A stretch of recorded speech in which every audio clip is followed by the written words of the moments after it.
On the 17th of June 2025, the Third Civil Chamber of the Frankfurt AM Main Regional Court dismissed a motion for a preliminary injunction filed by Apertum Holding Ltd against the media portal Conflikt Management Limited, BEKM.eu.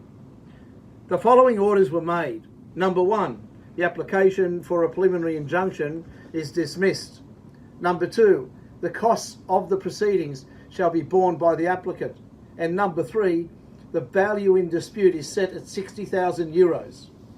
No appeal against the decision was filed within the 2-week deadline, making the decision final. The company based in the Marshall Islands attempted to take legal action against BEKM.eu's critical reporting but was unsuccessful. The court denied the motion and ordered the plaintiff to pay the costs of the proceedings. The decision sends a clear signal against legally motivated attempts at intimidation, such as those increasingly discussed in so-called SLAPP lawsuits. The SLAPP lawsuit is defined as a strategic lawsuit against public participation. In our article from May 6, 2025, using lawyers instead of arguments, how Apertum tries to silence criticism. We already examined Apertum Holding's strategy of relying on legal means rather than engaging in substantive debate. Apparently, the company felt pressured by our research into its connections with GS Partners and DAO1, among others, and responded with legal action, which has now been unsuccessful.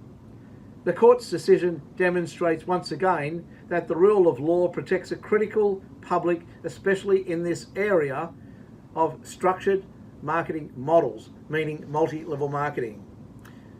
The press may and must report when companies are involved in opaque or regulatorily questionable business models, attract investors with high expectations, or attempt to evade regulatory oversight through offshore structures.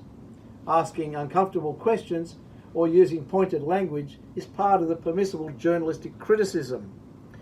This incident is exemplary of a growing number of cases in which international companies or risky investment projects attempt to exert legal pressure on critical media outlets.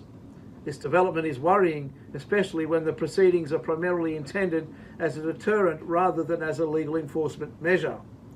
For BEKM.eu, the court decision is not only a confirmation, but also an incentive. Critical journalism requires not only careful research, but also at times steadfast in the face of legal headwinds.